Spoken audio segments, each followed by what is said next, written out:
오늘의 큐티 말씀은 시편 106편 1절부터 12절입니다. 제목 하나님께서 행하신 놀라운 일을 찬양하라. 먼저 앞뒤 문맥을 살펴보겠습니다. 시편은 총 150편으로 되어 있습니다. 또한 5권으로 나눠져 있습니다. 1권은 1편부터 40편, 2권은 41편부터 71편, 3권은 72편부터 88편, 4권은 89편부터 105편, 5권은 106편부터 150편으로 되어 있습니다. 애굽에서 살아가던 이스라엘 백성들을 하나님께서 구원해 주셨는데 악한 백성임에도 불구하고 또 한 번 홍해에서 구원해 주십니다. 그래서 이 시편은 이스라엘의 역사에 관해서 105편에 이어서 기록하고 있습니다. 문단을 나눠보겠습니다. 1절부터 5절은 하나님께서 행하신 놀라운 일들, 6절부터 12절은 그래도 악한 백성을 구원해 주시는 하나님. 1절에 보면 할렐루야 여호와께 감사하라. 그는 선하시며 그의 인자심이 영원하미로다. 여호와는 좋으신 분이십니다. 그분의 사랑은 영원하십니다. 2절에 보면 여호와께 감사드릴 것에 대한 시인의 외침입니다. 이스라엘 백성들을 향한 하나님의 놀라우신 계획을 누가 다 알 수 있겠습니까? 수도 없이 도우셨고 보살피신 하나님의 손길을 엿봅니다. 3절에 보면 항상 바르게 살고 공의를 지키는 사람들과 언제나 옳고 정의를 실천하는 사람은 행복한 사람입니다. 4절에 보면 여호와여 주의 백성에게 베푸시는 은혜로 나를 기억하여 주옵소서. 그들을 구원하실 때에 나를 기억하여 주십시오. 5절에 보면 찬양 인도자의 기도가 4절부터 5절에 나옵니다. 감사드리고 찬양드리라는 시인의 외침에 순종하는 자의 행복에 대해서 기록하고 있습니다. 6절에 보면 백성들의 죄악을 고백함으로 이스라엘의 역사를 회상합니다. 핵심은 바로 이것입니다. 멸망받아야 할 백성임에도 불구하고 하나님은 이스라엘 백성들의 악행을 아시고도 구원해 주셨다는 데 있습니다. 시편 79편 8절에서는 우리 조상들의 죄악을 기억하지 마시고 주의 긍휼로 우리를 속히 영접하소서. 우리가 매우 가련하게 되었나이다 라고 말씀하고 있습니다. 7절에 보면 뿐만 아니라 언제나 이스라엘 백성들은 하나님의 기적을 경험하면서도 사랑을 보고 느꼈음에도 기억하지 못하고 불평과 원망을 쏟아내었습니다.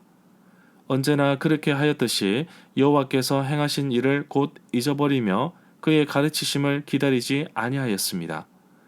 애굽에서 큰 일을 행하신 구원자 하나님을 백성들이 잊어버렸습니다. 이스라엘 백성들이 10가지 엄청난 재앙을 보고 느꼈지만 여호와 하나님의 은혜와 사랑을 깨닫지 못하고 홍해까지 와버렸습니다. 8절에 보면 그러나 여호와께서 자기 이름 주의 명성을 위하여 그들을 구원하여 주셨습니다. 주의 큰 능력을 세상에 알리시기 위하여 구원해 주신 것입니다.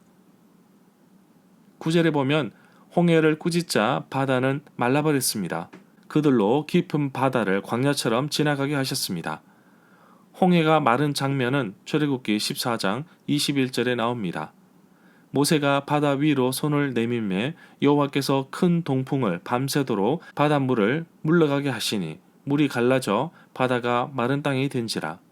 실제로 여호와께서 홍해를 꾸짖으셨다는 구절이 출애굽기 14장에서는 나오지 않습니다. 그러나 온 우주를 창조하신 분이십니다. 여호와의 꾸지람과 콧김으로 말미암아 물밑이 드러나고 세상의 터가 나타났다고 말합니다. 주께서 꾸짖으시니 물은 도망간다고 말합니다. 10절에 보면 주의 원수들의 손에서 그들을 건져내시고 원수의 손에서 그들을 속량 구원해 주셨습니다. 이 구절은 홍해를 건너는 과정에서 추격해오는 애굽 사람들의 모습 속에서 구원해 주시는 하나님의 구원의 손길을 말해주고 있습니다.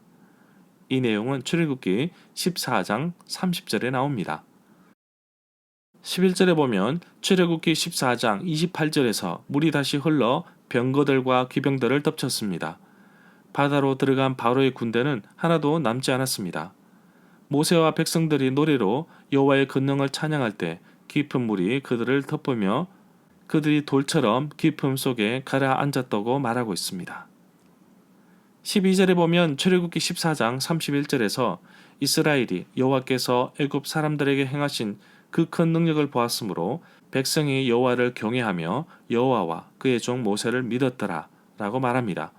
백성들이 노래하고 찬양하였다는 말은 출애굽기 15장에 그들의 찬양이 나옵니다. 절마다 상세한 설명과 구절 해석, 핵심 내용과 중심 줄거리는 네이버 블로그에 올려져 있습니다. 내게 주시는 교훈입니다. 하나님은 언제나 그의 백성, 그의 자녀들에게 큰 역사, 큰 일을 행하게 하시는 분이십니다. 출애굽 홍해 도하 뿐만 아니라 오늘날 내가 살아가는 이 순간에도 하나님은 여전히 내게 부딪힌 장애물들을 넘어갈 수 있도록 도와주시는 분이십니다. 그래서 어떠한 상황 속에서도 나는 하나님을 신뢰하고 의지하며 또한 하나님의 손길과 약속을 기억하며 하나님의 능력을 신뢰하며 살아가게 하옵소서. 이스라엘 백성들처럼 하나님의 은혜를 잊어버리고 불평할 때가 많았습니다. 주신 은혜에 감사하기보다는 도리어 원망을 더 많이 했던 것을 고백합니다. 하나님을 순간순간 의지하며 순종하기보다는 내 생각대로 살아간 적이 많았습니다. 이제는 하나님의 은혜를 되새기며 주신 은혜를 기억하면서 감사하며 살아가는 하루가 되기를 간절히 소망합니다.